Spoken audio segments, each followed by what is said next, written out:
Some players going down to Lobos with some good stuff. There's a shot. Oh! Again, James Rogers with a shot way up high off the box. Again, just off the mark. It was number 21 pushing up and joining into the attack for the Lobos from the left back. It's a really good way to get extra players in. Bring a player all the way from the back. Often he'll go untracked because the defenders will be keeping their eyes on the forwards. Somebody comes up from the back like that, very often goes unnoticed and can create some difficulty for the defense because it's too late when they see him coming. So again, the ball comes into play. The Lobos Good still. Job of controlling the ball. Yeah. Under pressure.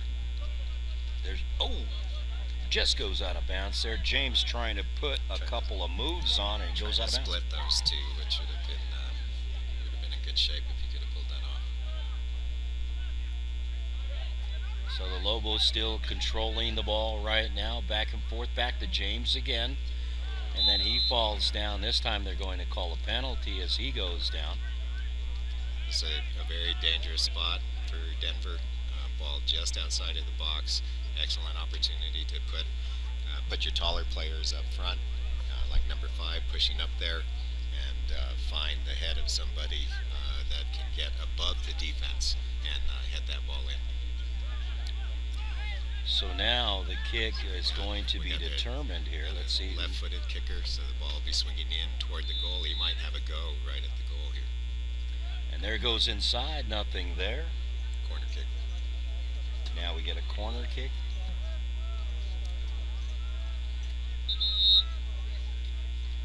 And now, and again, that's the better way to kick the ball on a windy day like today. Driven, low.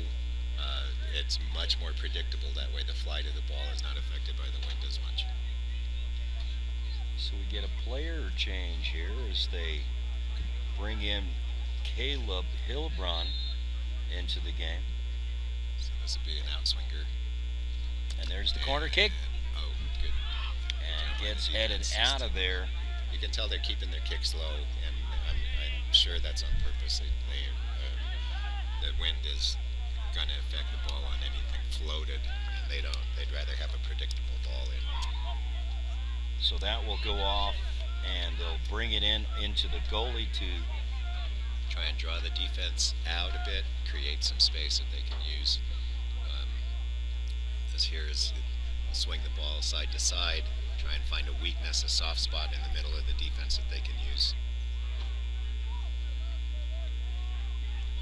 There we go, swing it to this other side. Or not. Or not. Or fake that they are.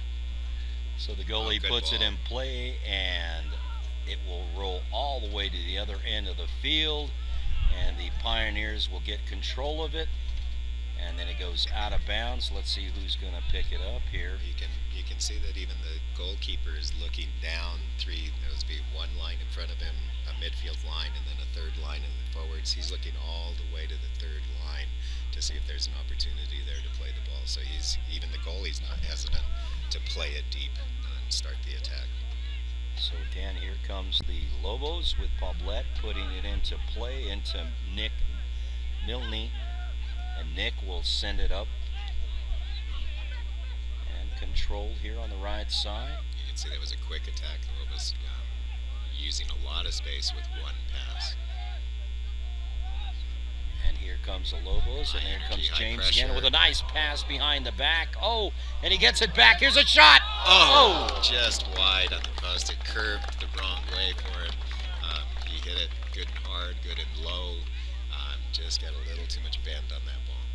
We're seeing a lot of good stuff by James Rogers today. James Rogers and Ben McKendry have been combining very well. Number 7, number 6, 2 quality players, 2 foreign players, both with international playing experience, and it shows they have experience at a different level, and you can see how it affects their game. Absolutely.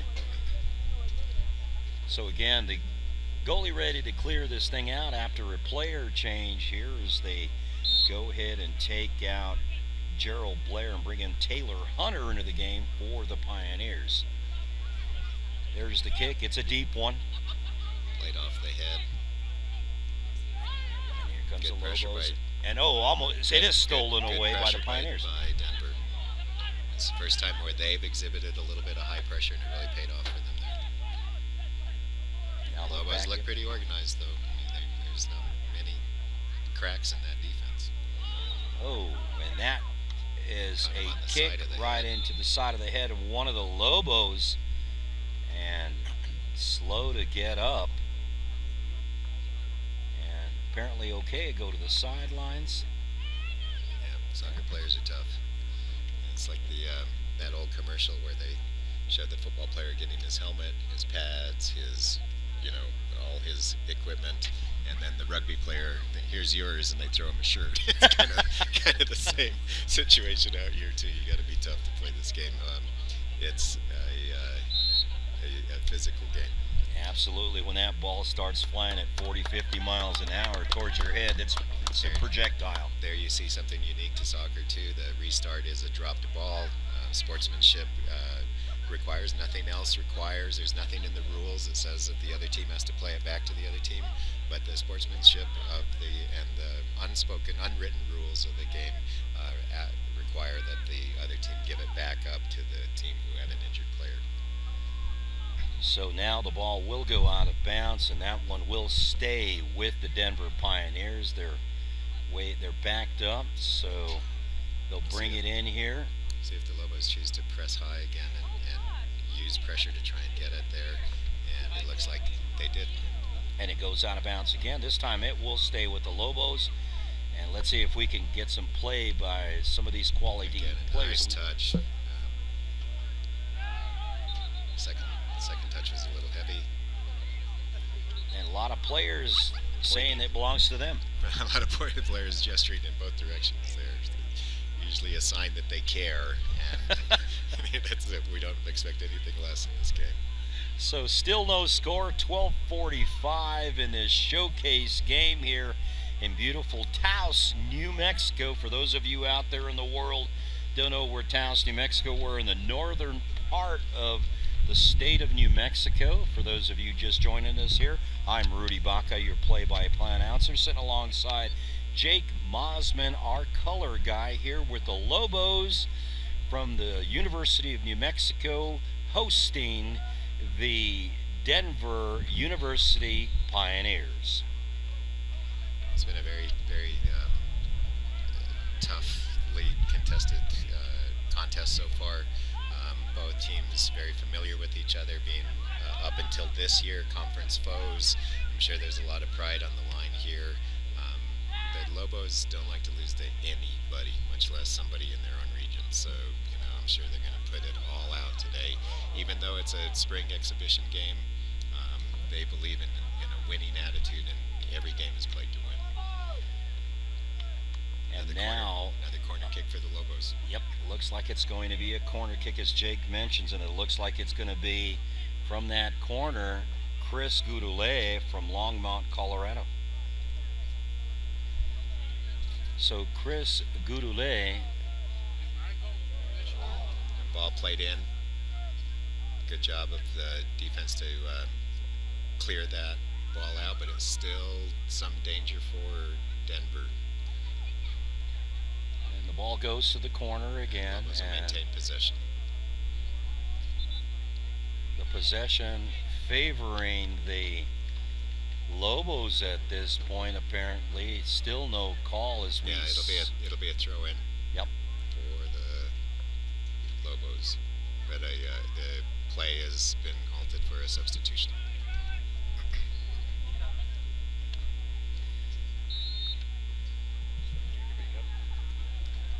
So here comes the play on the inside. Nice long throw, but it was cleared by the defense, and we'll try it again. See if they try a different approach rather than just a long throw, but nope. Thrown into Another the box. long throw. Good job of the player holding it up. Another corner kick for the Lobos. Lobos continue to press the attack and maintain possession down there. Once you get it's difficult against a good team to get the ball that deep into the attack, and Lobos are doing a really good job of not relinquishing that until they get a shot off. Chris Goudelet again with the kick, and let's see what happens here. Lots of feet, nothing there, and the Pioneers come out of the attack, and they'll kick it off the left side, and here comes the kick on the middle, and it's nice pass there, and then stolen away by the Lobos, and then up front, and there's a penalty, and there's a card. There's our first card of the match in a game that's this meaningful to both schools. As I said, they're regional rivals, formerly conference foes, a lot of pride on the line. You can expect them to play hard, and an occasional card is not to be unexpected. And that goes against Ryan Dotson from Libertyville, Illinois. So here comes the kick from the Lobos. Kyle Vettner. Nice ball. Nice, and it'll go nice long. try. Nice try off the hit there, trying to get it back into the danger area in the 6-yard box. Just a little bit off the mark, but an excellent effort. So now the Pioneer goalkeeper will put this thing in play, Oliver Brown at this point. And there's the kick by Oliver. It's a deep one, controlled by Denver. Up the right side again, and then stolen away by the Lobos, and then a penalty. So this one will go back over to the Lobos, and they will get it back here.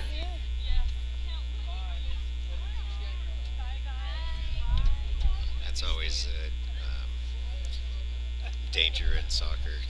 Balls are contested with the head. Very often you can't use your hands. You can use any other body part. Two players going up to contest the ball with their heads can result in collisions, head-to-head collisions. Those are always the scariest part of soccer. And still down on the turf is Kyle Ventner from Smoky Hills High School out of Aurora, Colorado for the Lobos. He's been a leader for this team for a long time, been a starter, I believe, since he was a freshman. He's an excellent player. I'm sure that the entire concern will be about his safety right now. So trainers out on the field along with Jeremy Fishbein, the coach for the Lobos. Very concerned over his players still, with his head down on his knees on the turf. Hope he's okay. Don't like to see these kids get hurt in any sport, as they work hard and deserve to play out there. Nonetheless, we got 8:27 still on the clock in this first half of play. Still no score as of yet. Both teams playing very hard. And Jake, man, this spring season just a jet for the fall season yet to come. So we have our second card issued to number 3 from Denver. Number 3 being Reed Bukari. Looks like he's from Wheatridge, Colorado. It's a little bit different type of forward player than we use. You can see how tall he is, kind of a big target. The intention there is to play the ball into him where he can hold it and let other players kind of run off of him, whereas the Lobos have 2 much smaller forwards playing up front. The ball is generally being played to their feet, trying to run onto the ball as it gets played behind the defense. So a real different approach to the use of your most forward players. Theirs being, how tall is he? He's tall, 6'7". There ain't going to be anybody else up there to challenge for that ball much. You know, it's not a bad strategy to play it into him high.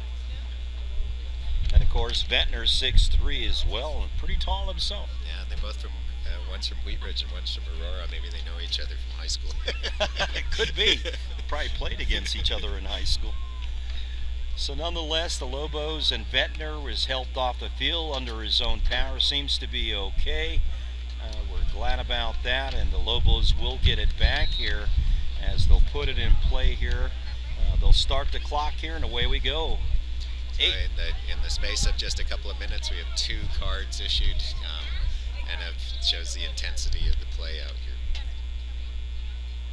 And here we go again.